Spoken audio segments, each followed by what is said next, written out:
Welcome back to another edition of the Powerskateshow. This is episode 23, and as always, we got co-host Alex also with us as well.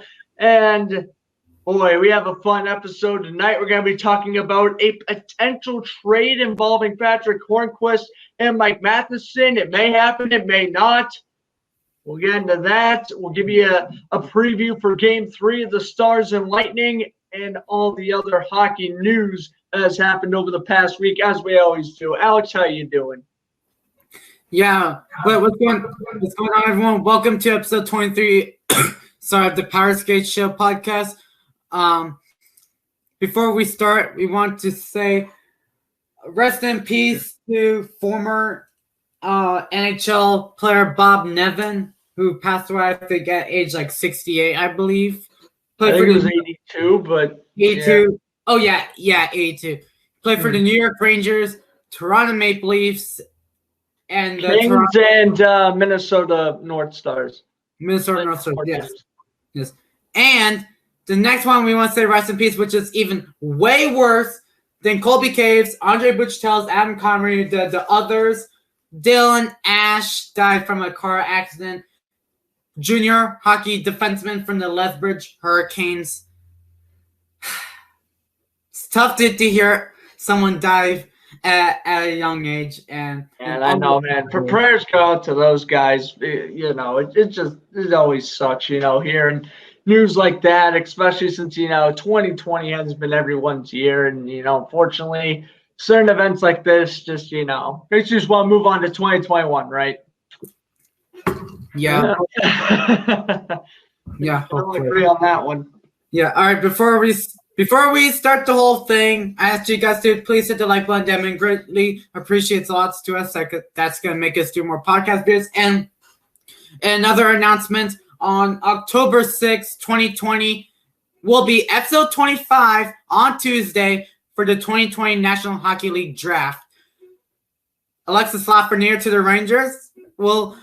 We will do our we will do our first round mock drafts for next week. So everything will be in information for you guys. So anyway, let's get this party started. So 2019 NHL free agents, W or L. We're gonna do 3 players. So why not just start?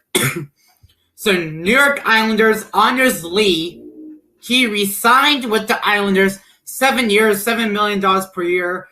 Is this a W or an L?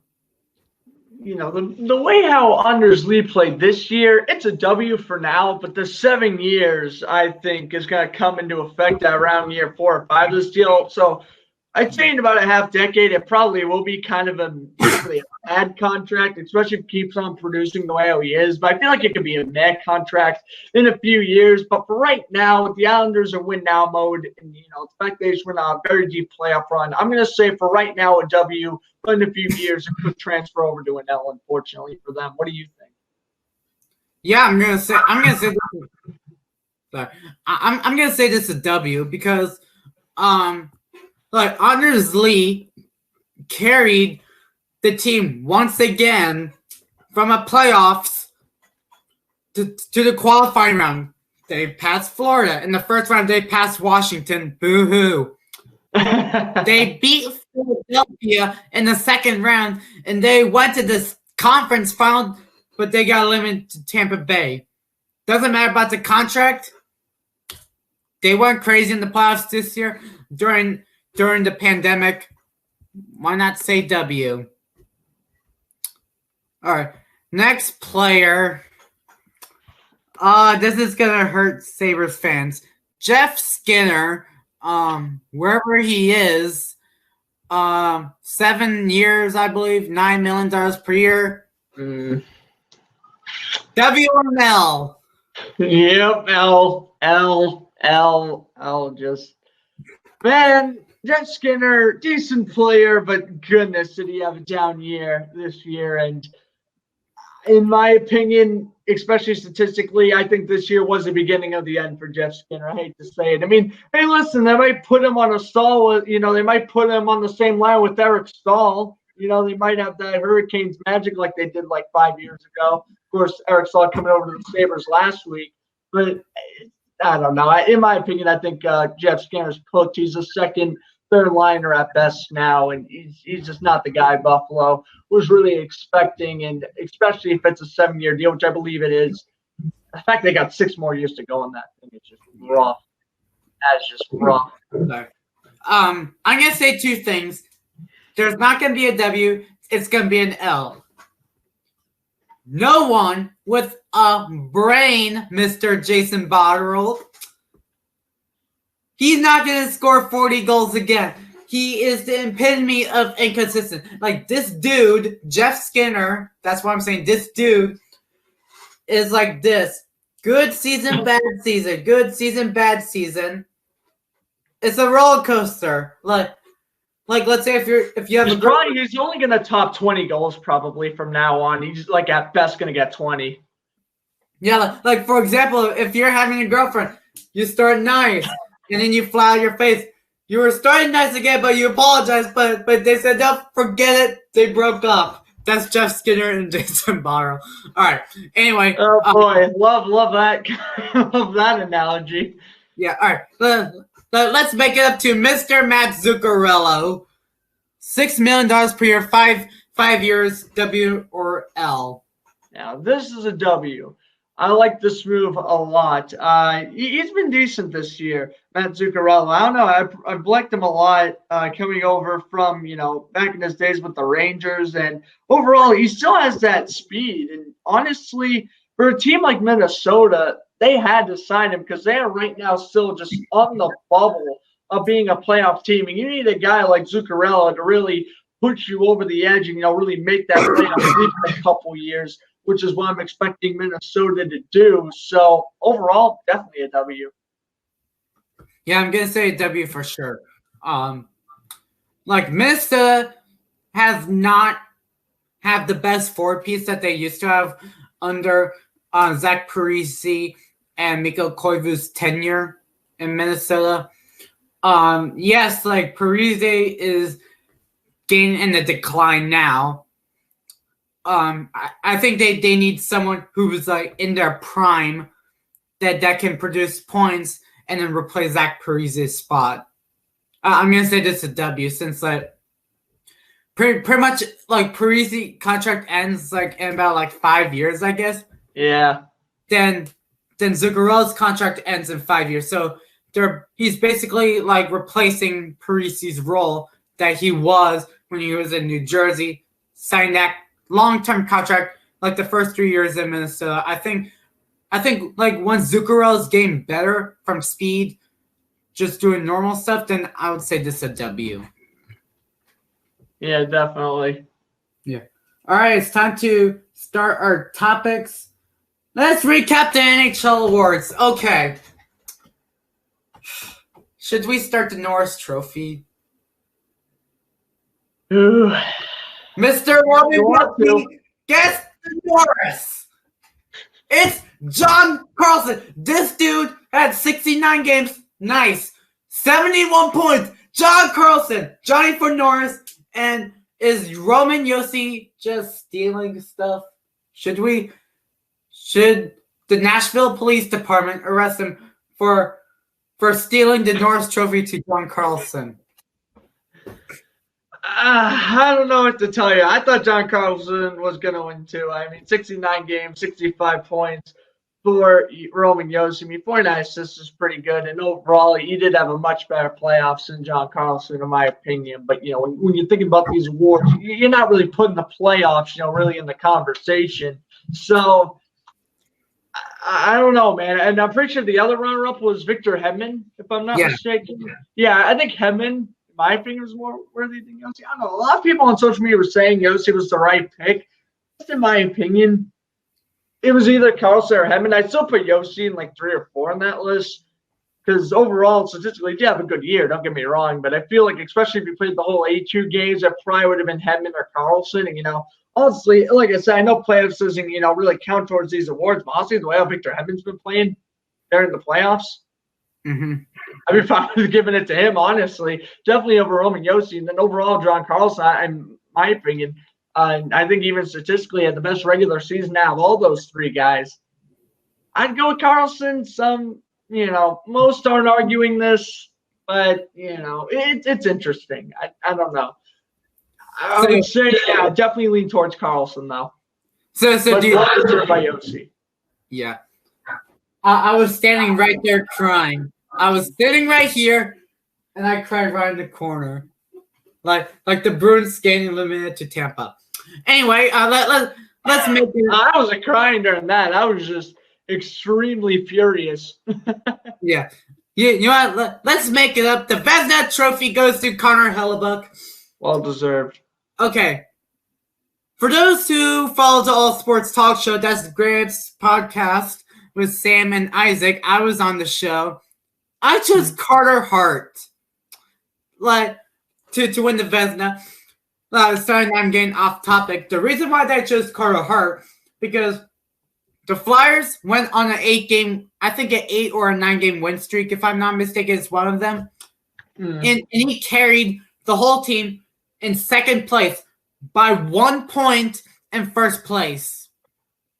On Connor Hellebuyck's perspective, the whole defense are most likely AHL guys, KHL worthy guys. And he just took over, helping his decor, this whole entire 6 defensemen that are AHL guys that are most likely rookies because Dustin Byfuglien gone, Tyler Myers gone, Ben Schra, I believe, gone, and who's that dude? I don't know. They just really are lacking in the bottom 4 and the bottom 6 in defensemen. You're 100% right on that.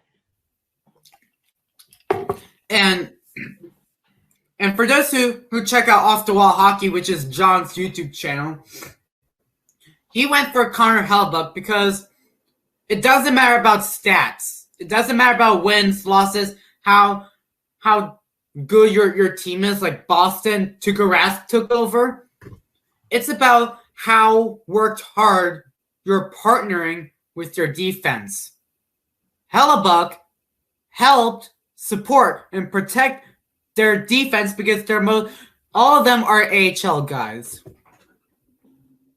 You're right, absolutely. Yeah, no, I felt like Hellebuyck should have deserved to win the Vezina as well. Of course, last year went to Vasilevsky. He was also in the running, but I figured he wasn't going to win back-to-back. And Carter Hart, definitely a good option. I mean, he would probably be my runner-up, to be honest with you. But, yeah, no, you got to give the Hellebuyck. I mean, overall, the 6 shutouts and the 922 save percentage, I think that right there pretty much sealed it.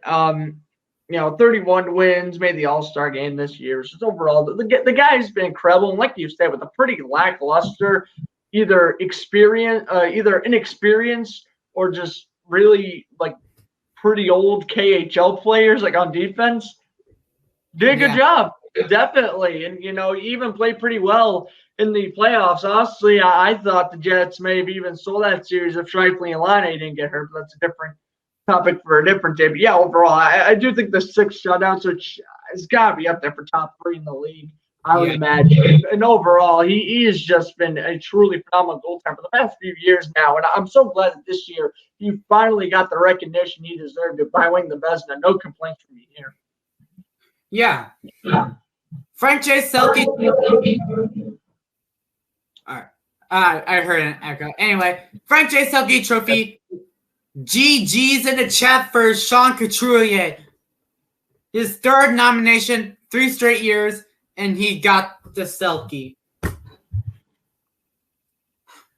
He is a solid 2-way forward. When he was a rookie, let's say first 4 or 5 years, I should say, he's starting to become a Frank J. Selke level, a shutdown 2-way forward level.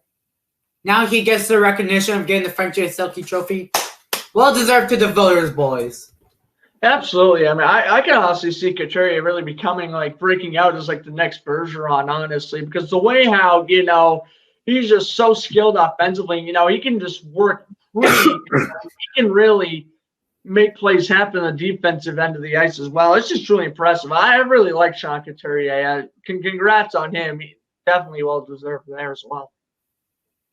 Yeah. Next one. Who are we missing? Lady Bang, Nathan McKinnon. Yes, I chose McKinnon to win the Lady Bang because Makes sense. This dude had 40 more points than anyone on the roster. Second place was Cale Makar. Do you want to know about the injuries? Yeah, I know injuries were rough for Colorado. Gabriel Landeskog, gone. Mikko Rantanen, gone. Cale Makar, gone. Tyson Jost, gone. I don't know if he was injured. JT Comfort, gone. All of this team were gone. Colorado Eagles, come on up to the roster. You're playing with McKinnon. McKinnon did it all over himself. Lady Bang. GG's in the chat, boys. Yeah, I mean, I think my runner-up would probably be Ontario Panarin, but I agree. I definitely give it to McKinnon here just because, he was doing, he was still producing the numbers he would have without the players he's usually used to playing with. Unlike Panarin, who's, still playing a line with guys like Kreider and, players like that. So that's where it definitely gives a slight edge to McKinnon as well. Yeah. Ladies and gentlemen, your MVP. Please welcome Mr. Leon Draisaitl. I was shocked that Draisaitl won the MVP. I thought he was going to win the Ted Lindsay Award for most outstanding player in the NHL. And he won that too. Yeah. I chose Nathan McKinnon. Like I said before, this dude had 40 more points than anyone on the team. Cale Makar ranked second. The injuries, Landeskog gone, Rantanen gone, Makar gone, Ryan Graves gone, JT Comfort gone. Colorado Eagles players coming up, and he just carries us back. Yeah, well, again, I mean, it's just the fact that, I think I know the reason why Draisaitl pretty much won. He led the league in assists with 67 and got 110 points in a shortened 71-game season. I mean, that would be absolutely highway robbery. Like that'd be worse than Yossi winning the Norris over Carlson, in my opinion, if Draisaitl did win the MVP. I mean, the fact that he totaled 110 points in 71 games, and you had to think the Oilers had to get shut out in a couple games too. Truly incredible. The guy was unstoppable last year. I know he's playing with McDavid, but still, guy's unstoppable. And in my opinion, he deserved the MVP. Yeah. Jack Adams, I was a little bit surprised because it has to go to between Bruce Cassidy, Alain Vigneault, or John Tortorella. Everybody wanted Tortorella. Yeah. Everybody.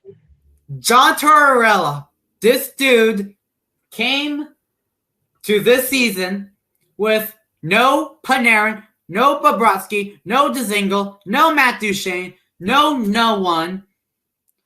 Besides Cam Atkinson and Gustav Nyquist. Really the only two players. And Zach Rowinski.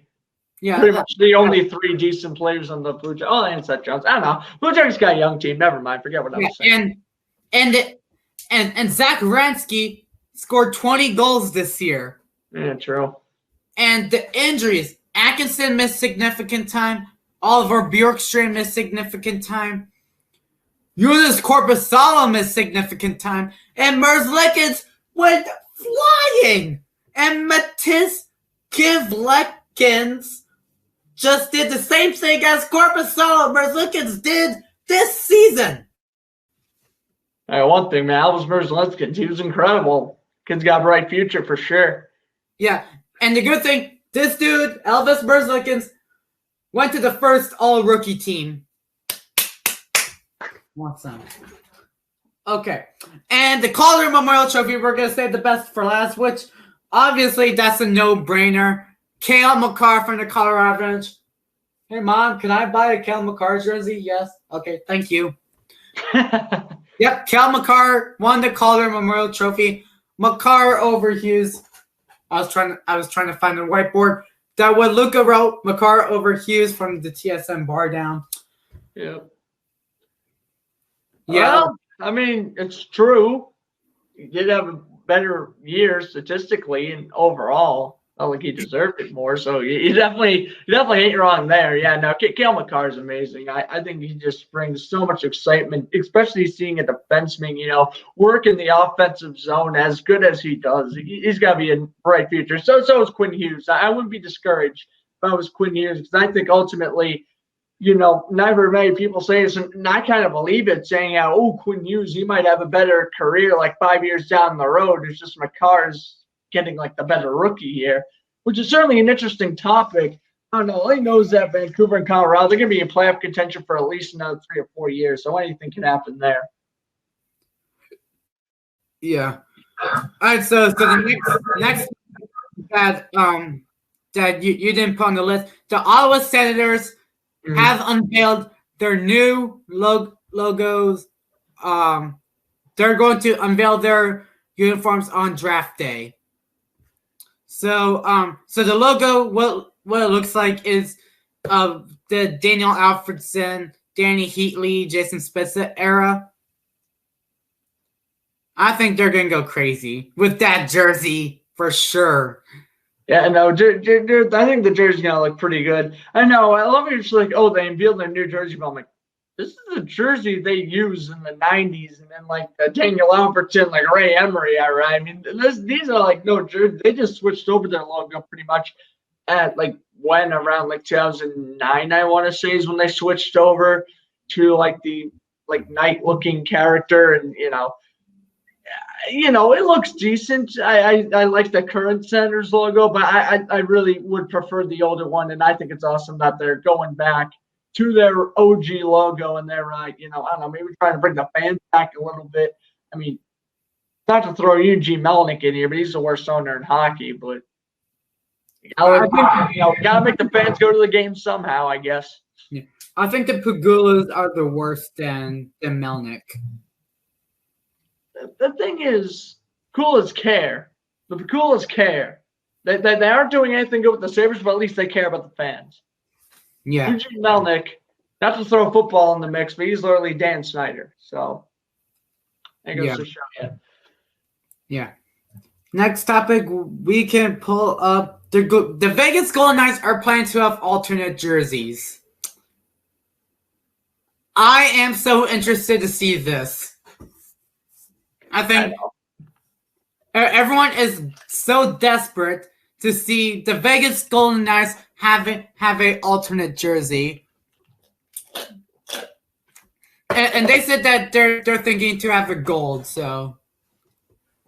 No, I tell you one thing, you can go crazy here if you're the Knights for an alternate jersey. I think you could really go off the wall here and really come up with something creative, like especially if you were to have like a gold looking jersey. Like how sick would that look? The Knights could really, do something. They could even have like a reddish jersey. I know, call me crazy, but the little red on the stripe. You could even have like an all-out red jersey, patch in like a little bit of gold, and you could make something funky like that as well. Knights could go a whole lot of different directions here for this alternate jersey. They have a very wide range of how they could work out, even multiple alternates, in my opinion. So I don't know, but I'm glad the Knights are finally getting an alternate jersey. In my opinion, I feel like every team should at least have one, and it's nice to see the Knights unveil one next year. Yeah. And so something's wrong with the camera. I can hear what I'm saying, but anyway, I'll ignore that. So the Calgary Flames have interest to sign Jacob Markstrom if Cam Talbot does not re-sign with Calgary. Or is that where Cam Talbot is? Yeah. Yeah. So, do you think this may happen? I mean, maybe. I mean, in my opinion, I do think Jacob Markstrom is a little bit better than Cam Talbot, especially after the way how he performed last year, making the All-Star game and stuff. But overall, he did have that injury before the playoffs and never really recovered from it. So it's going to be interesting. I would say Flames, I'll probably give him a 1 or 2 year deal. It just seems like Calgary can't stick with the goaltender, unfortunately. I mean, sure they have David Rich, who I think is going to be pretty good, but I think he's still a couple years away from really taking that starting role. So Yeah, I would say go for it if you're Calgary. Only give him a 1 or 2 year deal, but I'd say go for it. And also, yeah, very smart for Vancouver, I think, to get rid of Markstrom. I mean, I would try Trey instead of just losing him in free agency, but Thatcher Demko, the way how he played in the playoffs was just amazing. And, he definitely, I think it's Thatcher Demko time in Vancouver for sure. So I definitely think they should move on from Jacob Markstrom. And so it's probably going to stink seeing him go to a division rival. Hopefully, that doesn't bite you in a couple years, especially if they meet in the playoffs. But right now, smart move by both teams. Yeah, of course. And we have another free agent signing, which we can go through too.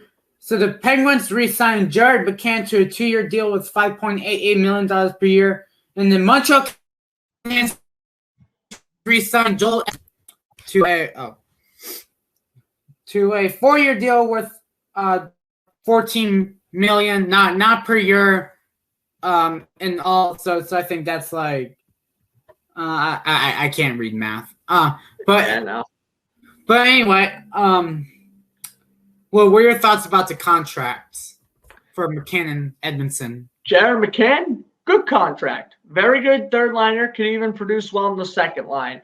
He's pretty good. He's still relatively young. Smart move there by Pittsburgh. Joel Edmondson. I know we talked about him going to Montreal last week when the trade actually happened a couple Saturdays ago. Yes, I think if you're Montreal, you could use a guy like Joel Edmondson, especially since you only gave up a 5th-round pick for him. Right now, I think it's worth it.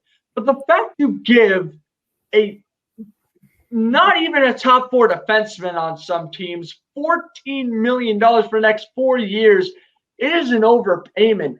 Other way around, in my opinion, I think you give McCann the 4-year deal worth $14 million, and you give Joel Edmondson the 2 or 3 year deal worth about $5 million average. I think that would be a much fair contract for both teams in general, although Pittsburgh wouldn't really have the salary cap to sign McCann for that long. And even then, that was something kind of an overpayment. But it's just Montreal overpaying the heck out of Joel Edmondson. Again, that was down to a 1-2 year deal, and I would have got it. And then, I would have gotten another, defenseman a couple years down the road, free agency. Hope they develop another one, or because really Joel Edmondson, he's going to be paired up with Jeff Petrie probably. It's like, okay, he'll have decent statistics, but they're not really going to go up. They're not going to really go down. He's going to be like a 20-point guy pretty much throughout the rest of his career at this point, in my opinion, if not even a little bit lower. Hope he proves me wrong, but right now, not looking good contract-wise for Montreal. And think about the salary cap when you got to pay guys like Cook and Niemi in a few years. You'd be taking a look at those contracts, you'd be like, that's why we don't have the salary cap. Yeah. Well, what do you think of the contracts? Edmondson, I would say the overpayment. I would say probably like $8 million annual out. No. Like 4 years, let's say like $2.6 million per year. And McCann, that's a good contract. $5.8 million. Most likely like a second or third line middle of your line type guy contract. I agree with McCann. But Joel Edmondson, overpayment. Yeah. So we got some interesting news that just happened earlier today. There are rumors about Ilya Kovalchuk signing back to New Jersey. Oof. It's definitely an interesting one because remember, the Capitals, they've already listed a bunch of players that they were going to go after if Kovalchuk didn't resign. I believe Valerie Nichushkin was one of them. They had a couple others, I'm pretty sure, that they were interested in as well. It was Silverberg, Yarmark, and Nemesnikov. Yeah, sorry, not Nichushkin. Yeah, Nemesnikov, Carl Silverberg, and I think overall, those are 3 pretty decent players, and they're not great, but I'd rather have them over a, steadily, not even steadily, rapidly declining Ilya Kovalchuk. I'd rather have one of those guys managing the third line, especially with TSG Mark. I didn't realize, now that I've been watching pretty much all the Stars games, I didn't realize how much speed that guy had. He's a speedster. And Philip Soderberg is a very good, productive third liner. He'll get you, around 20, 25 points a year if he stays healthy for a whole 82 games. Ilya Kovalchuk, I know he spent time in the KHL. He came back with the Kings. That didn't really work. Now he's with the Canadiens. That didn't work. Now he's with the Capitals. He's okay. Going back to the Devils, it wouldn't make sense because they'd be able to, put him actually on an actual roster spot. The problem is, I just think at that point he'd be eating up cap. And if there was a team I would see Kovalchuk going, it would either be the Devils or the Red Wings. I'm leaning more towards the Devils in that case. I could see it happening, them just giving him like a 1 year goodbye year, I guess, just because, his real years sure came with the Thrashers. But in my opinion, I think of Ilya Kovalchuk more as a Devil than I do with Thrashers because he was on the Devils when I mainly started watching hockey. But I'd say Devils probably just give him a 1 year farewell deal. That would probably be my opinion. He's only going to get probably 15, 20 points max next year, especially since he'd pretty much be playing second-line minutes. But what do you think of Ilya Kovalchuk? I would say sign with the because he was very good with the Thrashers. They relocate to Winnipeg. How about sign with Winnipeg for saying hey Ilya, thanks for your service back in Atlanta. Now let's make a final 2 or 3 year memories back in and then let's make more. Interesting. Or I would say like a cup contending because Kovalchuk has not won the Stanley Cup yet. I would say like St. Louis or Dallas or Tampa. So Tampa Bay could be a sleeper team that might pick him up. Yeah. And speaking of free agents, Mikko Koivu will not return to the Minnesota Wild. He played most of his career with the Minnesota Wild. He was drafted all of his career with the Minnesota Wild. Yeah. He was drafted 6th overall in the 2001 NHL draft by the Minnesota Wild.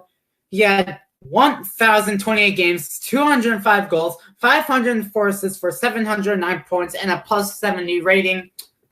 That is good numbers for a dude who played almost 20 years with the Minnesota Wild.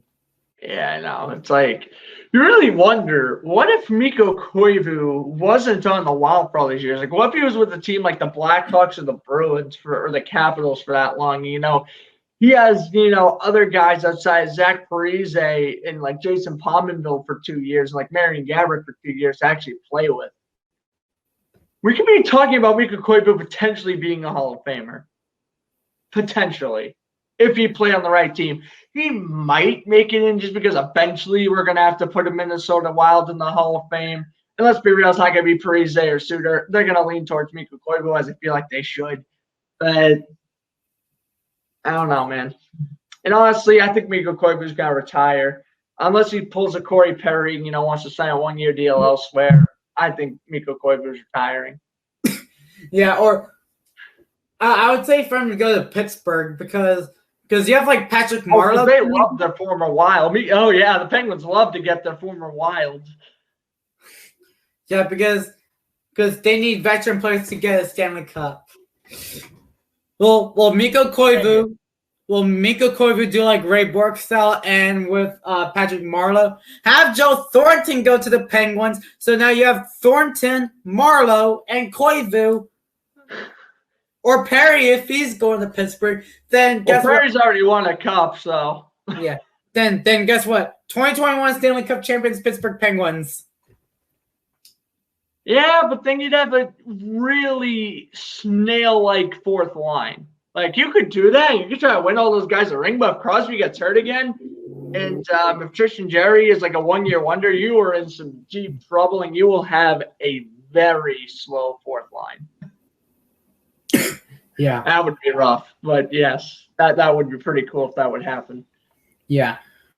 So So Thomas Grice from the New York Islanders will test free agency. So will Thomas Grice re-sign with the New York Islanders, yes or no? No, he's not going to, because Semyon Varlamov clearly shown the playoffs that he is the guy going forward. And if he wanted to test free agency, I think that's pretty much a death sentence that he's not coming back to your team unless a lot of people really lowball him offers. But I think teams like New Jersey, maybe like the Hurricanes, if they get rid of Reimer Mrazek, I think, the Red Wings maybe the Kings, if they're planning on doing something with Jonathan Quick in the next couple of years. I mean, there's other places Thomas Greiss could go. He does not have to stay with the Islanders. Sure, you still have that great 1-2 punch in net, but honestly, again, it just looks like Varlamov is the guy going forward, and I feel like the Islanders could get a much younger and cheaper and maybe just as good backup in free agency. Or, they could even draft a guy and develop him properly. So when, they're ready to get rid of Varlamov, that goalie's ready. They could do a lot of interesting things here, the Islanders. But yeah, Thomas Greiss, I wouldn't even give him the time of day anymore. He wants to test free agency, good luck. He can get overpaid elsewhere. If I'm the Islanders, I'm sticking with Varlamov, and I'm still trying to build that forward core. Yeah. I would see go to a team like Boston if Tuukka Rask retires soon. Yeah, true. If Tuukka Rask retires, I wouldn't mind going to Boston because pretty much him and Alak would just be like Greiss and Varlamov. Pretty much, you have two veteran goalies who are just really trying to win championships in their last years, and they just have such incredible forward cores and pretty sturdy defenses. It could work definitely. If Rask shockingly retires before the year, I'd be fine if they picked up Thomas Greiss. I prefer Darcy Kemper. But I'd be cool if they went after Thomas Greiss. Yeah, and I think Greiss might move to Washington because obviously Holtby's going to be testing free agency, not going to be with the Caps. Yeah. Next topic we can go with Bob Boughner will be the newest head coach of the San Jose Sharks. That is a good move for San Jose, because San Jose did better with Bob Boughner. Yes, like Pierre DeBoer was coaching since like December, and Boughner did better. Like San Jose, they're not gonna pull off like what Craig Berube did last year. Like. If they're like dead last in the standings, then they're dead last. I think that's a good move for Bob Boughner or the GM of the Sharks keeping with Bob Boughner. Yeah, no, I think this was a smart move as well. Now, he has been he's done a decent job with the Sharks, and just overall the Sharks are just kind of like a mess. But I really do think if they give this guy a couple years, might as well give him a shot. I do think he could certainly do well, maybe bring the Sharks back to the playoffs in a couple years. And who knows? But, I know he was pretty decent with the Panthers staff. And, he's been a pretty decent, assistant coach as well. So, sure, I definitely have no complaints here with the Sharks hiring him as a full-time coach. I think this is a very smart move. But future will tell on that. Yeah. I think we can do two more. I'll say three more. So the Blackhawks bring back Cody Franson on a 2-way deal. Nostalgia, baby. We got Cody Franson back. Nostalgia. He's going to be playing with the Ice Hogs, but who cares? We got nostalgia. Maple Leafs legend and Nashville Predators legend Cody Franzi's back, baby. He played with the Blackhawks, I want to say, in 2016, and he's done nothing since. But, hey, they brought him back. 2-way deal. He might play a couple regular season games next year and notch like a -5 rating. But nostalgia. What do you think of this? Did you thought he was in the KHL, didn't you? Yeah, I called KHL. Well, he played in the KHL last year. Oh, he did? Okay. So I thought that he's being a casual. Well, however, he's not going to be in the Blackhawks. He's signed an AHL contract with the Rockford Ice Hogs. Right. Yeah. Well, that's what I mean. It's a two-way deal. He's pretty much going to be in the AHL, but who cares? Nostalgia. My God. Okay. I gotta love those old Maple Leaf defensemen from back in the days of 2013. Can we put a hashtag bring back Dion Phaneuf in the chat? Yeah. Maybe.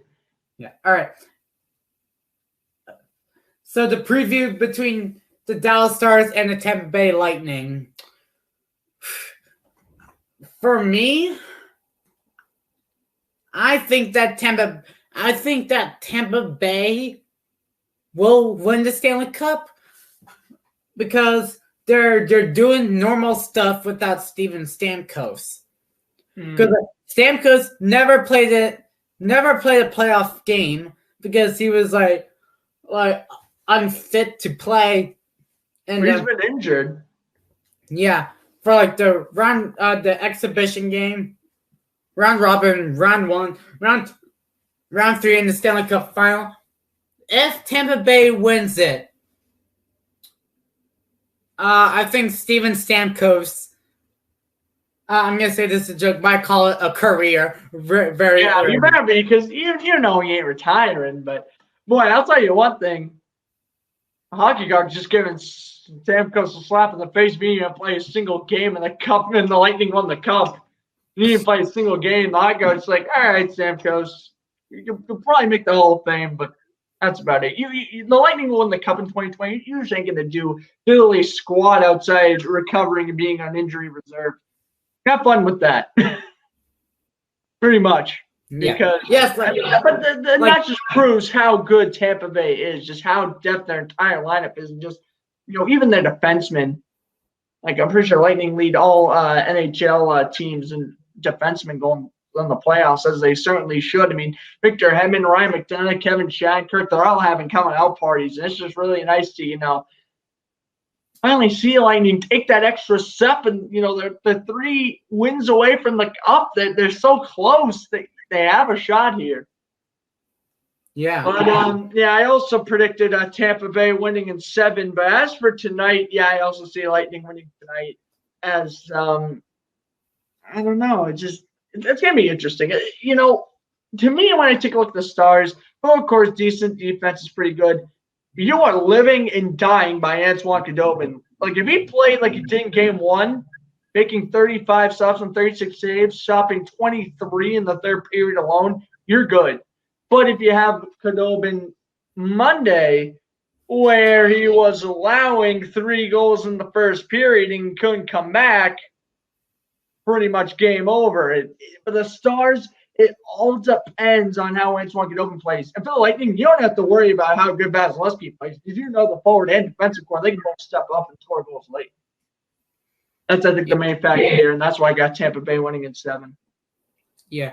And so we'll go with like the honorable mentions who we should talk about. Daniel Sprunks re-signed with Washington. Jake Evans re-signed with Montreal. Those are guys who are basically like your depth borderline players. I'll say that. Yeah. I don't know, Jake Evans. I mean, Daniel Sprung's probably not going to do anything with Washington, but I don't know, Jake Evans. He's decent. I think he could definitely get a 3 or 4 year deal come his next contract. Definitely, he's been impressive.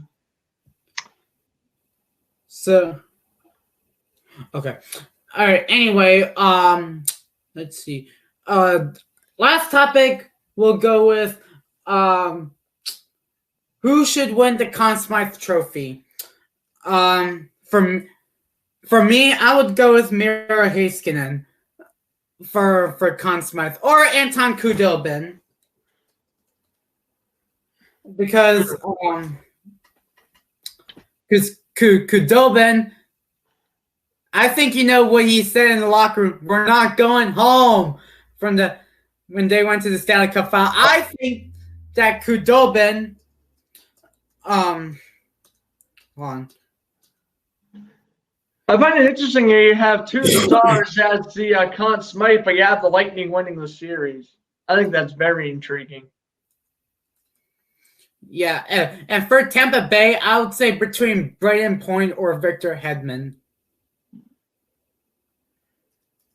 Yeah, absolutely. We got the same things here. I mean, at first I was thinking when I was first thinking of like, oh, should win the Conn Smythe. And when I was thinking of the Lightning, I'm like, really, Brendan Point? But now I'm thinking about Brendan Point. He's honestly probably been the clutchest player throughout this playoffs. That's time maybe Khudobin. I gotta be honest with you. In my opinion, there's been no forward more clutch than Brendan Point throughout those playoffs. The guy just delivers overtime goals. The guy, is fantastic in the faceoff dot. He's turning into a pretty good two-way forward as well. He's been playing for pretty good defense as well. So, of course, yeah. I don't know, man. He's maybe a Selke award winner in a few years, maybe if Bertrand Couturier ain't around. Yeah. All right, so I guess it's under an hour. Was 45 minutes. Well, I guess there is one thing we could still talk about, and then we could probably wrap it up with some trivia if that's cool with you. But yeah, sure. I guess there's just one more thing we gotta talk about here. Trade is not official. The paperwork has not been sent to the Panthers yet. But boy, paperwork or not, we had a doozy of a trade earlier today. Jim Rumford with another horrendous trade, supposedly sending right winger Patrick Hornqvist to the Panthers one-on-one for defenseman Mike Matheson. And you can't get anything in return. You can't get anything in return. You know what? Pittsburgh, they want to get rid of Patrick Hornqvist to save some salary cap. I get it. Penguins, they want to go after, a defenseman on the Panthers. Okay. Mike Matheson. You could have literally just traded your fourth-round pick to get Mike Matheson. Why would you get rid of Patrick Hornqvist? I'm thinking maybe Hornqvist for Dadonov. I mean, you could do a straight-up trade like that maybe. Or if you really want or you want a defenseman from the Panthers, maybe throw Aaron Ekblad in the deal. Maybe do like Hornqvist and like a second and a third for Ekblad. Like, you could make a move here. It's just whether the trade happens or not, it's just utterly stupid that this is even out there. Or I should say, if I was Jim Rutherford, who is very smart with things, Patrick Hornqvist to Florida for Mark Pysyk, Mike Matheson, and a second-round pick. That will be a good trade. That's also a good trade. He's just fleecing himself here. Yeah. Like I said, from I think past Sportscaster live streams ago, that from Washington and Philadelphia to trade from Radko Gudas and Matt Niskanen. Well, that worked out for Philadelphia, and so no, this is not about the Niskanen and the Gudas trade. This is Hornqvist to Matheson, no draft picks, just swap for defensive, just one player at a time deal. Hashtag fire Jim Rutherford. Yeah. Absolutely horrible. It's like, how could you even make this trade and still have a job? Again, it's not official. But right. The fact that, again, paperwork or not is, turned in yet. The fact that this even happened is just what word I was going to say. What the heck is going on here? Because utterly ridiculous. You cannot trade away your first line right winger for a six-pairing defenseman. That's stupid. That is just utter ridiculousness. So, do we think that that Jim Rutherford is the next Jason Botterill? Potentially. Trading Ron O'Reilly for Patrick Berglund, who just quit hockey and went to Europe or Sweden. Tage Thompson and Vlad Zaboka. And this reminds me last year when Rutherford, when he paid Brandon Tanev that hefty contract. I want to say it was 4 years. It's like a good player. Like you can get Mike Madison, you can get Brandon Tanev, but lower, just simmer it down a bit. Give him less money. Don't trade your first line right winger. You're fine. I agree. You got Bill in the defense. You got Bill in the defense. Have Chris Letang in the deal. Because at this point, he's the reason what's really holding Pittsburgh's defense back. It's Letang. Yeah. Oh my. Well, at least the Kapanen trade was simple. True. At least, yeah, I know. At least the expired Kapanen deal, worked for both teams, Pittsburgh and Toronto. But this is just fleecing by the Panthers, especially the Panthers, who are pretty much one solid player away from a playoff run. Patrick Hornqvist would be that guy. Yeah. And we already are assuming that they're going to re-sign Mike Hoffman, too. Yeah. You have your first and second line all ready to go. Yeah. Even the bottom six is still pretty good. So, Panthers, if this trade does go through, Panthers could be looking dangerous next year. Yeah. And, all they need to do is just, focus, maybe pick up. I mean, hey, listen, if they pick up Alex Pietrangelo in free agency and Bobrovsky played how he did last year, we're going to be talking about Panthers, maybe not President's Trophy, but top 3 in the Eastern Conference. Or if everything goes to plan and this trade goes through, we could potentially see the Panthers as a top 3 team in the East next year. Yeah, I agree. So here's the question. All right. So if this was official, which trade was worse? The Philip Forsberg trade for Martin Erat or that trade? Thing is, Martin Erat, he wasn't good, but at least when they traded, at least when he got traded from Nashville, he at least had some value to him. With Mike Matheson, I mean, same thing with Martin Erat. You could have traded, like a 3rd, 4th round pick for Martin Erat. You could have traded like a 5th or a 6th straight up for Mike Matheson. Matheson, I'm pretty sure, was a healthy scratch in the playoffs, if I'm not mistaken. Yeah, I'm pretty sure he got suspended, and then the Panthers didn't even play him for the rest of the qualifying round. I'm pretty sure that's what happened. It's like I'm pulling up. That's worse considering how good Phil Forsberg already is. We kind of Patrick Hornqvist.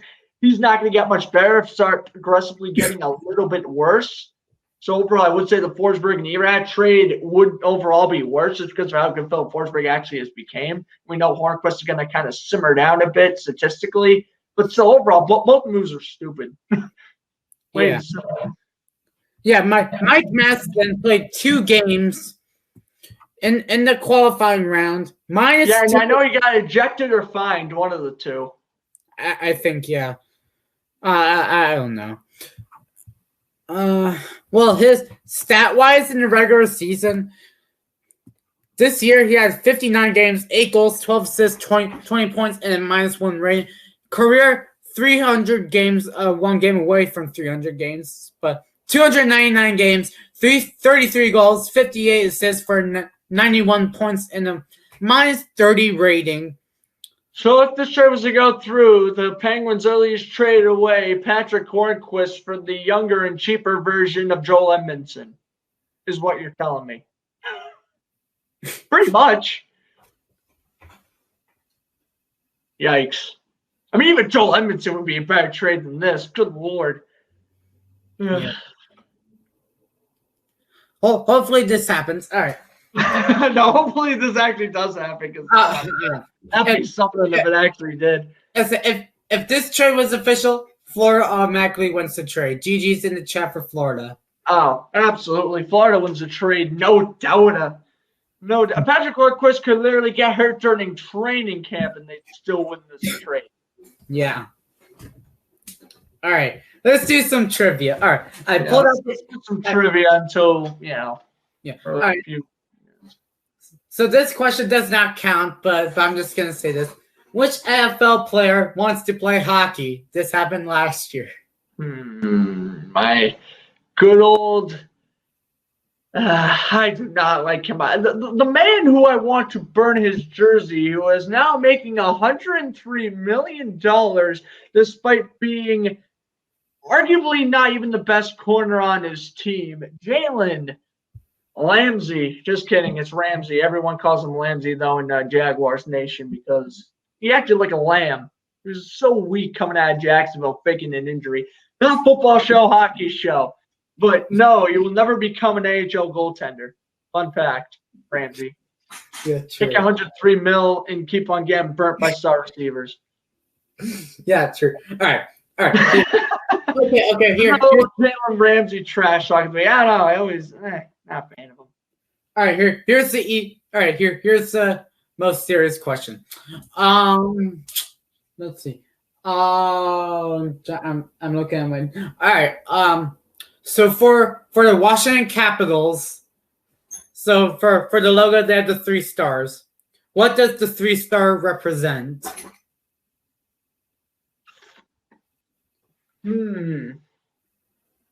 That's a very good question. I would say,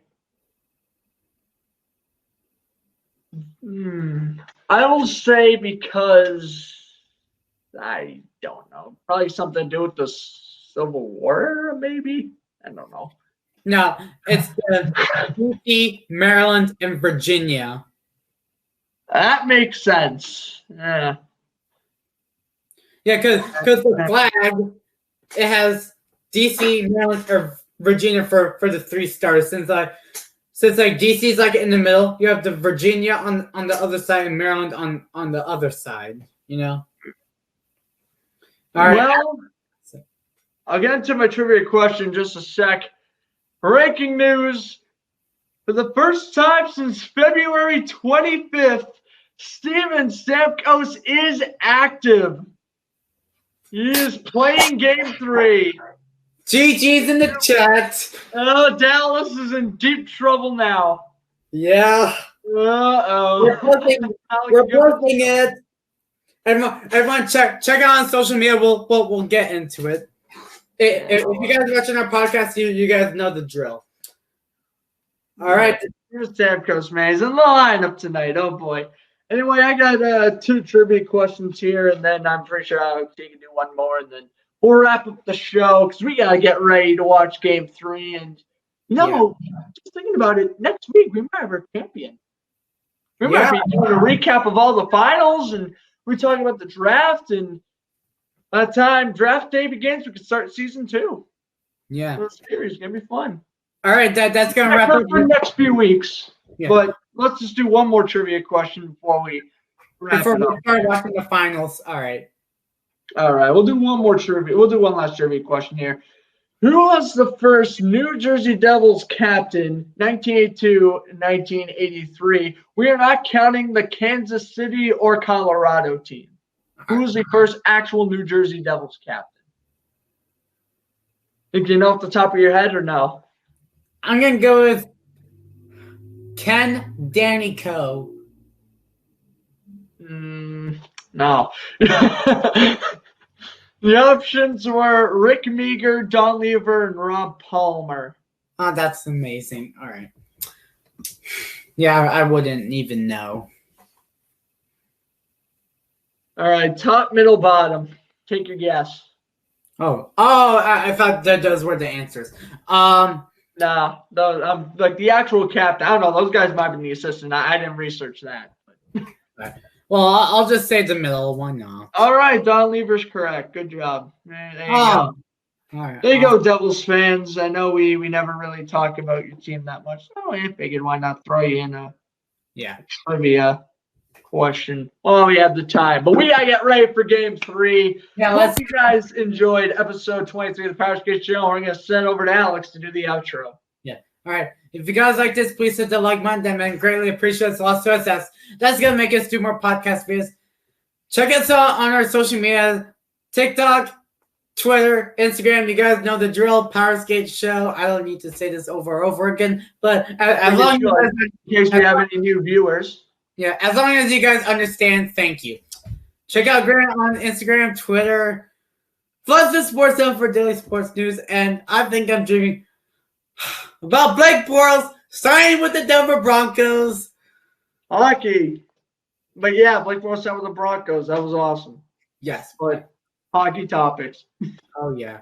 I'm dreaming about Antoine Khudobin winning the Conn Smythe and stopping Steven Stamkos, let's say 5 times tonight. Yeah.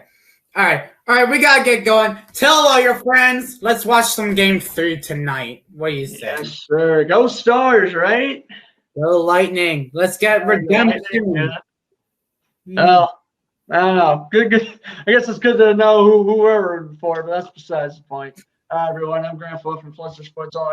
Also saying, have a good night. Night. Enjoy the Stanley Cup Finals. I have a champion next time we come on. Who knows? Oh, yeah. Stay tuned. Yeah.